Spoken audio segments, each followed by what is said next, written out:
Bismillahirrahmanirrahim. Alhamdulillahirabbil alamin. Asyhadu an la ilaha illallah wahdahu la syarikalah. Wa asyhadu anna Muhammadan abduhu wa rasuluh.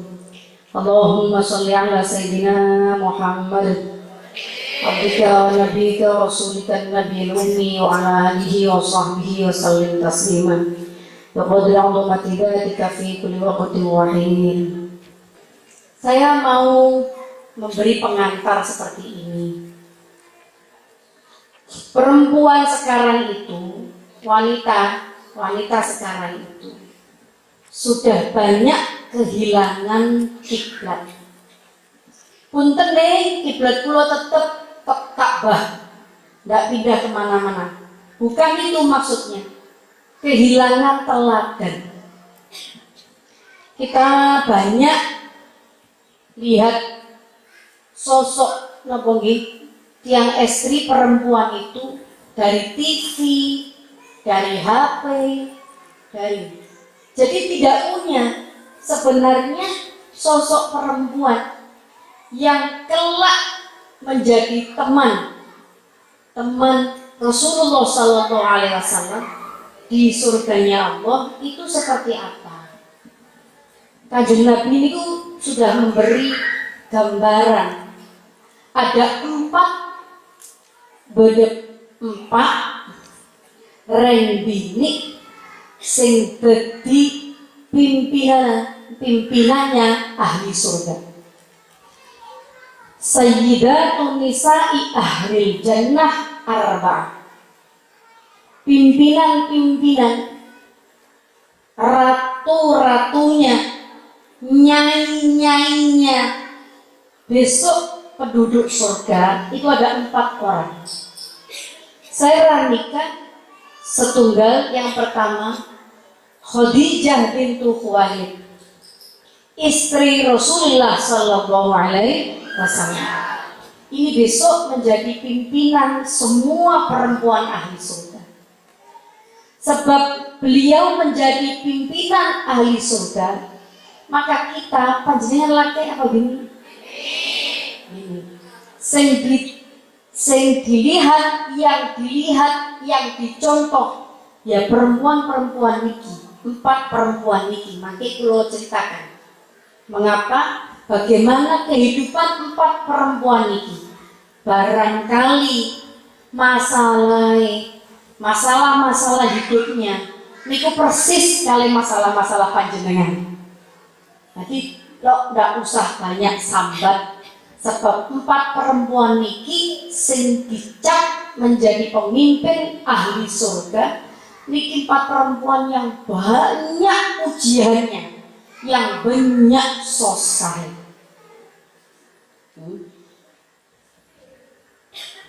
Terus surga bu, sosah bu, banyak sosah. Ini 4 orang ini banyak sosana ketimbang senang, banyak sosana. Walaupun susah, saya sudah susah terus nih, ya berarti ahli surga. Amin. Sudah berarti ahli surga, sudah selesai ngajinya nih. Kan sudah susah semua ini, sudah ahli surga semua. Pak niki Khadijah bintu Khuwailid, istri Rasulullah Sallallahu Alaihi Wasallam. Yang kedua, Asiyah imra'atu Fir'aun, istrinya Fir'aun, istrinya orang paling lalim, kafir, syirik, jahat sedunia. Istrinya malah jadi pimpinan ahli surga. Terus yang ketiga, Maryam ibnatu Imran, Siti Maryam, ibunya Nabi Isa alaihissalam. Yang keempat, Fatimah binti Rasulullah Sallallahu Alaihi Wasallam. Fatimah putranya kanjeng Nabi Muhammad Sallallahu Alaihi Wasallam. Panjenengan mau tahu bu, 4 orang ini seperti apa hidupnya? Nggih. Nah, ben awake dhewe niki ben ora idolanya Jupe wis mati. Saiki ganti sapa idolae? Oke, cari idola perempuan, orang-orang wanita-wanita yang kalau kita tafaul berharap bisa seperti beliau-beliau, nggak bisa 100% ya 90%, nggak bisa ya 80%, nggak bisa ya 50%, nggak bisa lagi ya 40, nggak bisa ya 30, nggak bisa ya 10%, nggak bisa ya innalillahi wa inna ilaihi raji'un. Nggak bisa berarti gak belum belajar. Siapa Sayyidah Khadijah Bu? Sayyidah Khadijah niki di antara keistimewaannya yang paling menonjol dari keistimewaan Sayyidah Khadijah niki perempuan atau wanita yang kaya raya. Yes, gak masuk kategori ini. Kita gak masuk kategori ini, tapi kaya yang luar biasa. Sampai Rasulullah Shallallahu Alaihi Wasallam sebelum menjadi istrinya ini menjadi pegawainya, jadi karyawani Sayyidah Khadijah. Kaya raya luar biasa, enak, terus kaya masuk surga. Terus susahnya di mana kok jadi ahli surga? Susahnya itu Sayyidah Khadijah setelah menjadi istri Rasul, beliau itu seluruh hartanya dipersembahkan kepada baginda Rasulullah Shallallahu Alaihi Wasallam untuk kepentingan agama Islam. Persis panjenengan mung bedes pesek ebriaki kelaken kabih. Jadi kono Sayyidah Khadijah masih kaya. Saking kayanya Sayyidah Khadijah sampai satu saat setelah Sayyidah Khadijah itu berdagang dagangannya. Nah, setelah Kanjeng Nabi Muhammad berdagang dagangannya Sayyidah Khadijah, dan Sayyidah Khadijah tahu mendapat kabar bahwa Nabi akan menjadi suaminya. Saking senangnya Sayyidah Khadijah bilang pada ribuan karyawannya, "Hei karyawan-karyawanku, nanti kalau Muhammad datang, jemput dia, bawa nampan penuh dengan perhiasan, penuh dengan uang. Seluruh nampan itu baur-baurkan, kepiur-kepiurkan, disedekahkan, karena bahagia dengan kedatangan baginda Rasulullah Sallallahu Alaihi Wasallam." Niki solihai Sayyidah Khadijah sehingga dicatat beliau sebagai salah satu pimpinan perempuan ahlul jannah. Sakit Bu kados niki. Malih susah malih ngeten. Panjenengan iki mendelik kok koyok langit gak iso, aku gak bisa saya nyontoh. Ini gak bisa nyontoh, paling gak jangan pelit-pelit sama suami. Jangan pelit-pelit. Kan gak ada perempuan wajib. Nih, perempuan kan gak wajib cari nafkah. Kalau panjenengan, kalau saya terus cari nafkah, cari uang ke pasar, cari uang buka warung, cari uang dengan ke sawah, seterusnya, niat bantu suami, niat untuk kepentingan anak-anak, sing ikhlas, sing ridho karena Allah Subhanahu wa Ta'ala. Sing ikhlas, sing ridho. Kalau gak ikhlas, gak itu percuma, itu gak wajib. Ngapain susah-susah? Enak di rumah aja, tinggal narik suaminya, mana bang, minta uang. Nggak usah susah-susah. Sudah susah berangkat kerja, masih ngomel-ngomel sama suami. Sudah itu amal soleh kita. Imam Syafi'i radhiyallahu anhu itu dawuhaken, mengatakan bahwa memang pekerjaan rumah tangga, bekerja dan pekerjaan rumah tangga itu bukan kewajiban perempuan, tapi kewajiban orang laki. Nggak tahu saya, nanti saya diamuk sama orang Madura. Saya ngomong daunnya Imam Syafi'i ya, bukan saya yang ngomong ini. Ini kewajibannya laki-laki, bukan kewajibannya perempuan. Perempuan itu sing wajib sing mestine wajib menyusui, sebab laki-laki lo ambil susu. Di perempuan menyusui nggak bisa kalau nggak nyusui, nggak bisa laki-laki, nggak bisa diganti. Tapi nyuci, bersihkan rumah, pekerjaan itu menurut Imam Syafi'i. Ini Imam Syafi'i loh. Menurut imam yang lain boten, ini kewajiban perempuan karena laki-laki sudah cari nafkah. Ini kewajiban perempuan. Tapi menurut Imam Syafi'i ini kewajiban orang laki-laki. Kalau perempuan niku mau membantu, niku ladang pahala dia, itu ladang surga dia. Bon, panjenengan cari surga nggih? Mau cari surga, mau nyapo rumah, mau nyuci baju, ya enggak usah geremeng.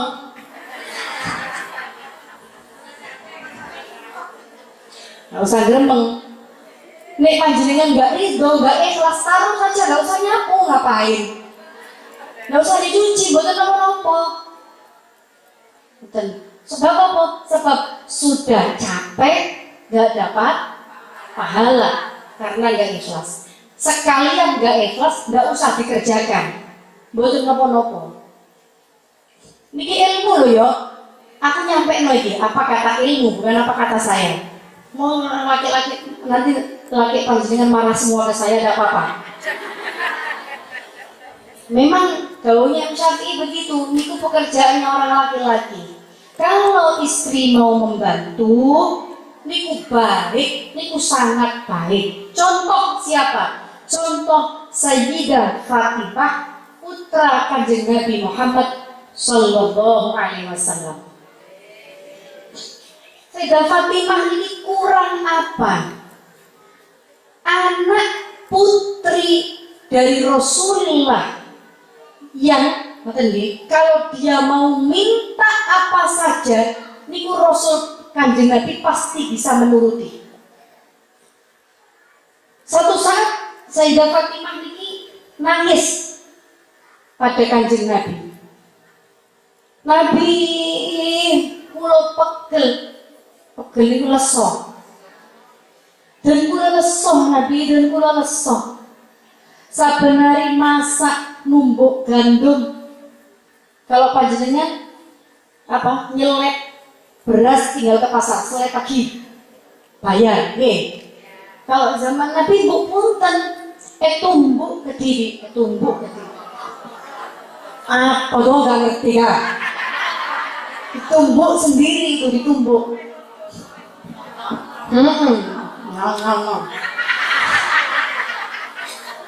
Ditumbuk itu sendiri sampai tangannya Sayyidah Fatimah ini sampai melepuh, sampai kasar tebel melepuh.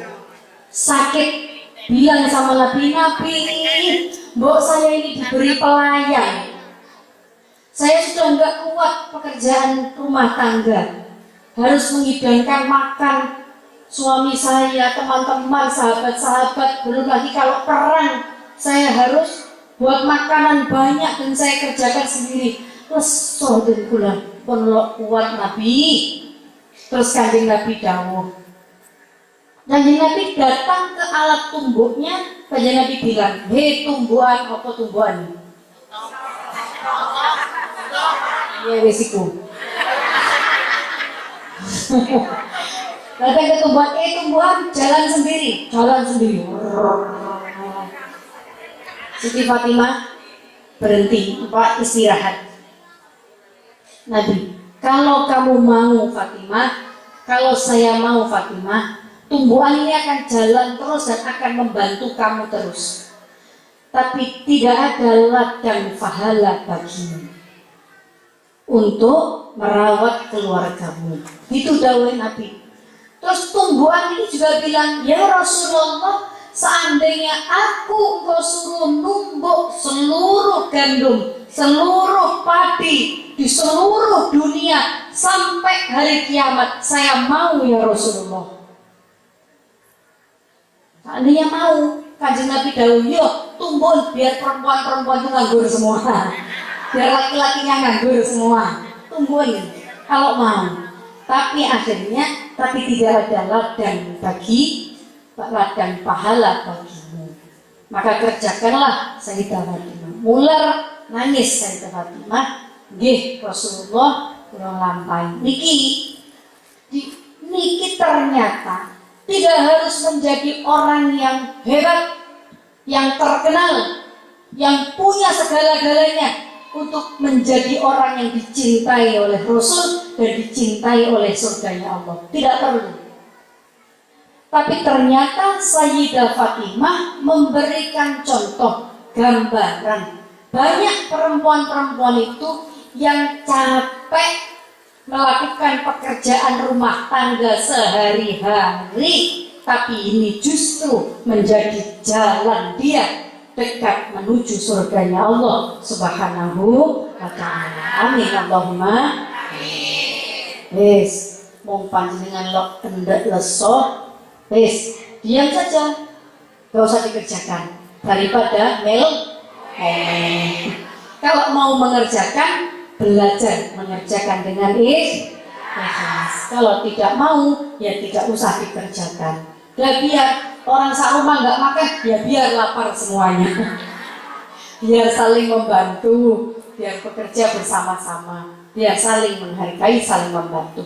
Kerjaannya sendiri-sendiri. Sayyidina Ali bekerjanya kenapa? Ngajar. Sayyidina Ali itu kan babul ilmi, mengajari para sahabat-sahabat, ajar sahabat-sahabat.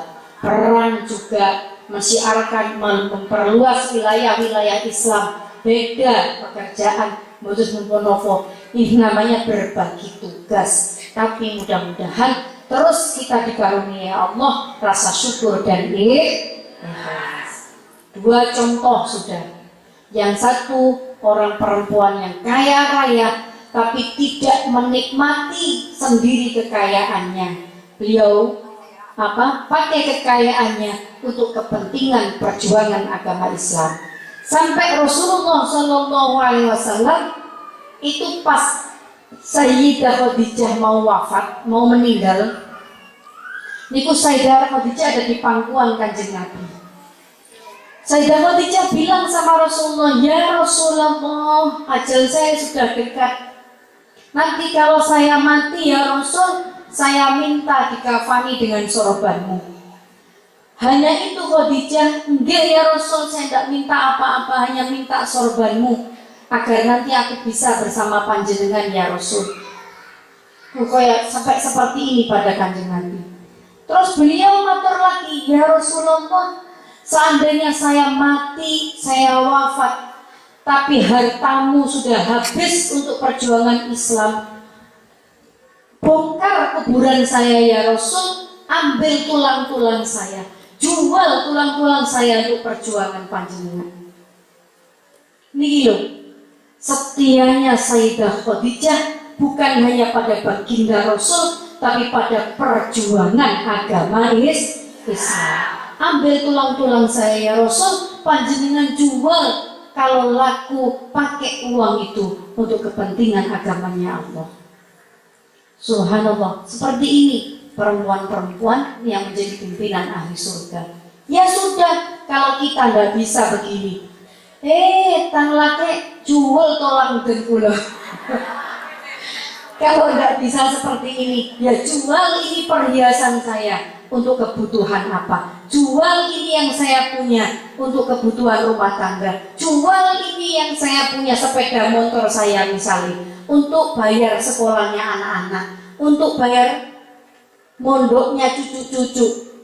Ini namanya perempuan atau wanita-wanita, istri-istri yang mengambil peran, ya, mengambil peran untuk kebutuhan atau untuk kepentingan agama Islam. Satu, dua, Sayyidah Khadijah, Sayyidah Fatimah, wanita-wanita terbaik di sisi Rasulullah SAW. Yang ketiga siapa tadi? Asiyah Imra'atu Fir'aun. Siapa itu? Asiyah, istrinya Raja Fir'aun. Kok bisa Raja Fir'aun? Asiyah ini perempuan wanita yang hidup di tengah-tengah laki-laki dan hampir semua laki-laki yang musyrik, yang kafir, yang jahat, yang zalim, yang zalim. Karena masa itu semua bayi laki-laki harus dibunuh. Kalau ada perempuan hamil itu terus diikuti. Jangan sampai ada bayi laki-laki. Karena takutnya Fir'aun nanti akan muncul orang yang menyaingi kerajaannya. Maka harus dibunuh. Nah, apa yang membuat Sayyidah Asiyah niki menjadi pimpinan Sayyidatu Ahli Jannah? Karena Sayyidah Asiyah tetap mempertahankan keimanan di tengah-tengah kemusyrikan. Kita hari ini, Bu, tidak sesusah Sayyidah Asiyah karena panjenengan hidup di lingkungan muslim semuanya. Nggih mboten?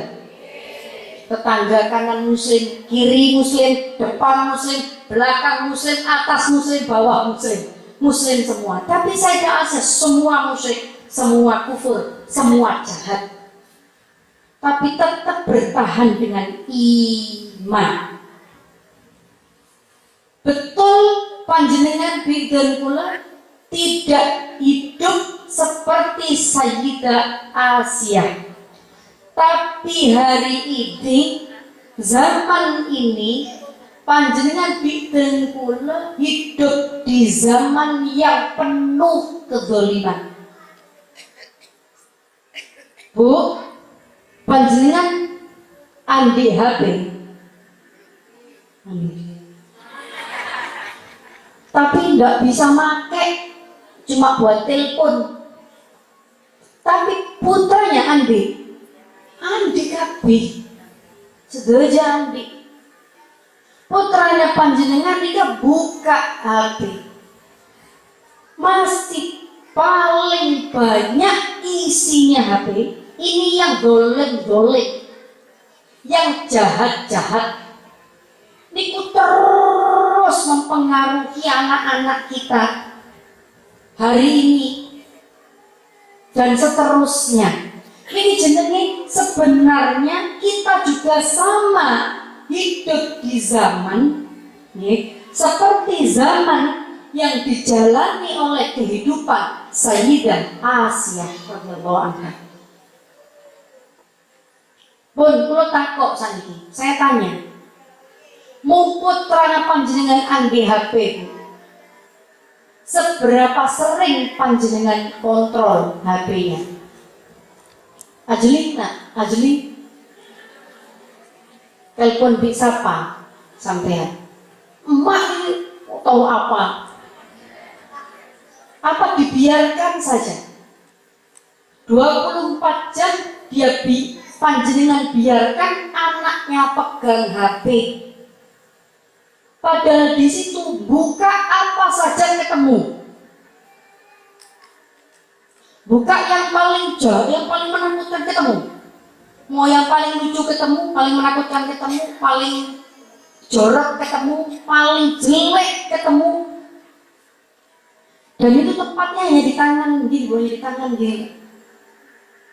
Terus bagaimana kalau setiap hari, setiap jam, setiap menit, setiap detik anak-anak kita, cucu-cucu kita diperlihatkan, diajari oleh benda satu ini, kalau ajarannya nggak benar? Apa ini nggak sama dengan zamannya Sayyidah Asiyah? Kanan kiri zalim, kanan kiri musyrik, kanan kiri ngajak ke yang jelek-jelek. Apa nggak sama begini?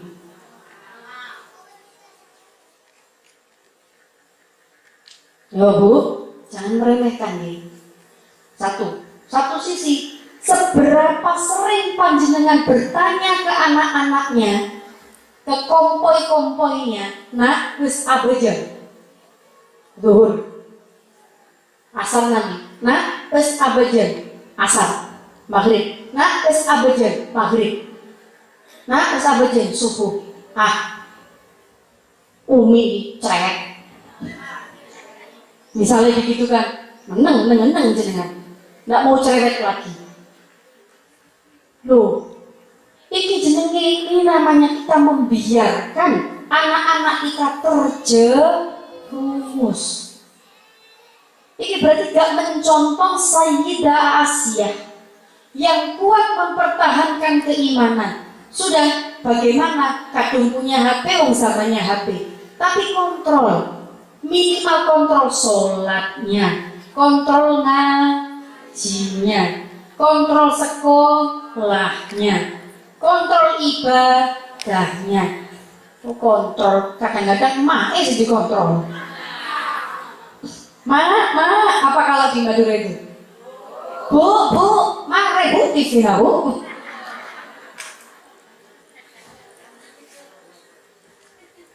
Nggih. Nah, bismillah mencontoh Sayyidah Asiyah yang kukuh bertahan dengan keimanan. Di saat banyak orang nggak ngaji, kita tetap berangkat ngaji. Di saat orang nggak mau mendatangi majelis sholawat, tapi datang ke majelis-majelis lain, tapi kita tetap datang ke majelis sholawat. Di saat orang sudah nggak mau zikir, sholat aras-arasan apalagi zikir bikin capek, kita tetap berzikir. Di saat orang sudah nggak mau membantu, capek-capek membantu tetangganya, kita tetap membantu tetangganya. Niki jenenge mencontoh perilaku Sayyidah Asiyah. Lingkungannya tidak baik tapi bertahan dengan keistiqomahan, dengan yang baik. Pun Bu, kula niki berkali-kali mengingatkan anak-anak kita bertambah berat menghadapi zamannya. Kita dulu mau maksiat masih jauh, pengen nonton bioskop itu jauh, pengen nonton layar tancap jauh. Sekarang semuanya ada di depan mata anak-anak kita. Tambah tahun tambah berat, tambah lama hidup ini tambah berat ujiannya. Siapa kemudian yang perlu kita contoh? Tadi itu Sayyidah Asiyah. Bismillah, niat mudah-mudahan Allah terus menjaga keimanan kita, menjaga keimanan anak-anak kita. Kita berusaha, tetap berusaha kontrol, minimal paling tidak itu Bu, sholatnya. Sholatnya, ngajinya, niku terus kontrolkan ke anak-anak kita. Jangan ditanya, "Mas makan apa dulu?" Terus nggak usah ditanya, usah makan itu, cari-cari sendiri itu.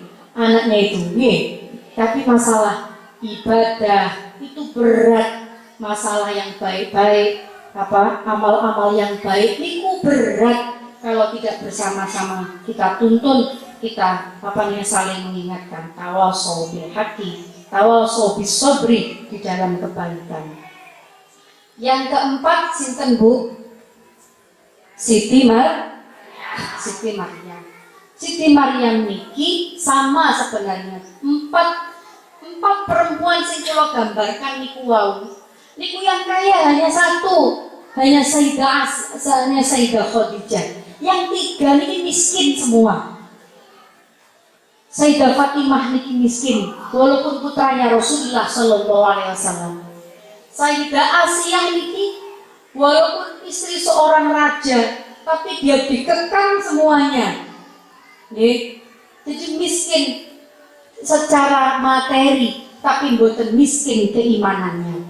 Sing ketiga, Sayyidah Siti Maryam, ibunda Nabi Isa alaihissalam. Niki nggih susah. Saya tidak mau menceritakan tentang hamilnya, ini mboten di sini letak yang mau saya sampaikan. Tapi letak yang paling ingin saya sampaikan, Sayyidah Siti Maryam niki diusir kali masyarakat, mergo dianggap perempuan kotor karena dia hamil, tidak tahu bapaknya siapa. Padahal itu hamil dikehendaki Allah, ditiupkan roh di perutnya Sayyidah Siti Maryam. Karena justru kesucian Siti Maryam. Siti Maryam ini perempuan yang tidak pernah keluar kemana-mana. Ya, sejak kecil dititipkan untuk dididik, ditaruh di loteng Baitul Maqdis, niku dididik umpama kaya santri ngoten di pondokno. Di pondokno gak pernah ketemu sapa-sapa, gak pernah ketemu siapa-siapa, gak pernah maksiat. Tapi tiba-tiba hamil. Lagi tidak boleh jadi dalilnya anak sekarang. Itu ada contohnya Siti Maryam hamil di luar nikah. Oh, gendeng niku jenenge. Bukan, itu justru karena suci. Siti Maryam itu suci. Tidak pernah ketemu siapa-siapa, Allah meniupkan roh. Amin. Tapi jahatnya masyarakatnya, Siti Maryam itu diusir dari daerahnya, suruh keluar. Akhirnya Siti Maryam ini susah. Susahnya apa? Susah, mau gak pernah keluar kemana-mana.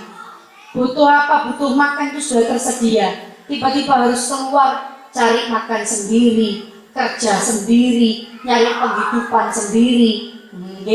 Tapi sabar, tetap taat pada Allah Subhanahu wa Ta'ala. Niki gambaran kangge panjenengan piaan enak ngomong Jawa soalnya. Piantun-piantun istri, orang-orang perempuan yang sudah tidak punya pasangan hidup, tetap sabar, berjuang di jalannya Allah, mencari ridho Allah, memohon kepada Allah, mudah-mudahan diberi kekuatan, istiqomah ibadah, istiqomah mencari rezeki yang halal. Amin Allahumma amin. Insya Allah cukup 4 perempuan niki menjadi contoh di dalam kehidupan kita. Sudah, nggak usah cari contoh-contoh di TV-TV, nggak usah. Makin panjenengan tambah bingung. Untuk artis-artis di TV itu pipinya mulus-mulus putih-putih kayak tembok. Nanti bingung cari produknya. Belum lagi bajunya, belum lagi ininya, ngeluh mikir. Boten usah. 4 perempuan itu mawon cukup menjadi teladan contoh di dalam kehidupan kita, biar hati kita sebagai ibu, sebagai perempuan ini tenang. Ada contoh perempuan-perempuan hebat yang patut kita teladan.